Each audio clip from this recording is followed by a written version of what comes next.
तारखा आधीच ठरवलेल्या होत्या, म्हणजे कार्यक्रम रद्द झाला त्याच्यामुळं मला काल धनंजय मुंडेंचा फोन आला की दादा मला वाटलं की आता पुढे जाती तारीख, पण मी म्हणलं हरकत नाही, कारण तो फॅमिलीला घेऊन गेलेला होता. म्हणलं आम्ही कार्यक्रम त्या ठिकाणी करून घेतो, त्याच्यावर गैरसमज करून घेऊ नका. नाहीतर पत्रकार मित्र धनंजय मुंडे दिसले नाही, पंकजा मुंडे दिसली नाही, ललिता मुंदडा दिसली नाही, काय चाललंय? काही नाही, सगळं चांगलं चाललंय.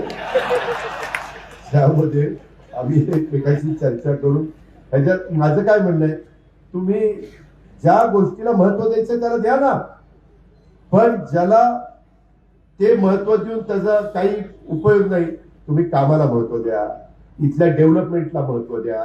इथलं काही चुकीचं होत असेल तर ते लक्षात आणून द्या, ते दुरुस्त करून आम्ही कुठं म्हणतो की आम्ही बिनचूक आहे. जो काम करतो तोच कुठेतरी चुकतो, चुकला तर आम्ही दुरुस्त करू. एक तर चुकवून द्यायचाच नाही असा आमचा प्रयत्न असतो. पण एवढ्या आता किती काम आहे, 1363 एवढ्या कामामध्ये एखादं कुठलं चुकलं तर लगेच धारेवर धरू नका, एवढंच सांगत होता 1363. हा, तर त्याच्यामध्ये तुम्ही पण बघा ना, हे आपल्या सगळ्यांचं काम आहे, आमचं एकट्याचं नाही, अधिकाऱ्यांचं एकट्याचं नाही. आपण पण जबाबदार इथले नागरिक आहात ना.